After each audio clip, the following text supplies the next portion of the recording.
তো hello guys, কেমন আছেন?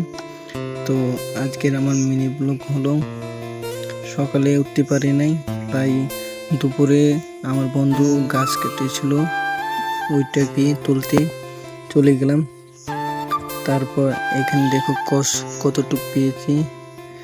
এখন এই কষগুলোকে নিয়ে যাবো, নিয়ে গিয়ে তারপর বোয়াতে চলে যাবো। এখন যাচ্ছি কষগুলোকে নিয়ে।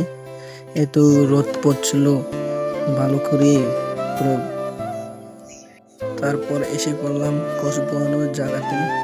এসে পরে দেখি আমার বন্ধু ট্রে বিছাতেছে কষ দেওয়ার জন্য। তারপর আমি এসে ওকে বলছি, তুমি এখন কি করবে? ও বলছে যে জল প্রথমে দেব, তারপর কষগুলোকে দেব। আজকে প্রসেস দেখাবো তোমাদেরকে, কষগুলো কেমন করে বসানো হয়। তারপর কষগুলো দিয়ে দিচ্ছে 1 পাউন্ড দিয়ে, তারপর আবার 1 পাউন্ড দিয়ে 2 পাউন্ড দেয়। তারপর কষগুলো দিয়ে তারপর এসিড দিয়ে লাড়া দিচ্ছে। লাড়া দেওয়ার পরে স্টিক দিয়ে, এখন স্টিক দিবে। স্টিক দেওয়ার পরে এখন আমরা বাড়ি চলে যাবো। স্টিক দিয়ে দেওয়ার পরে আমরা বাড়ি চলে যাব। তারপর আমরা বাড়ি চলে যাব। বাড়িতে আসার পর আমাদের আরেকটি বাগানে গাছ কাটার জন্য আবার চলে যেতে হয়েছে। তারপর আমরা গাছ কাটতে এসে পড়লাম। এসে গাছগুলো কেটে নিলাম। কাটার পর আবার আরেক জায়গায় চলে গেলাম। আমরা ক্যাপ তুলতে চলে গেলাম অনেক দূরে আরেকটা বাগানে। তারপর ওইখান থেকেও আরেকটা বাগানে আবার যেতে হবে। তো আবার আরেকটা বাগানে চলে এসেলাম ক্যাপ তোলার জন্য।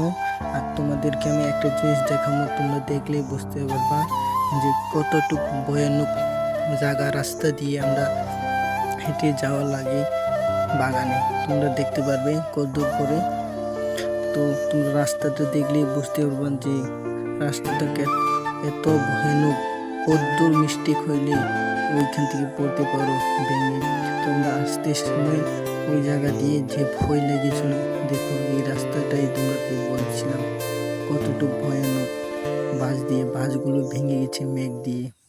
তারপর আমরা এখান দিয়ে চলে যাচ্ছি বাড়ির দিকে রওনা দিয়ে। আজকের মিনি ব্লগ এতটুকুই। তোমরা সবাই ভালো থাকবা।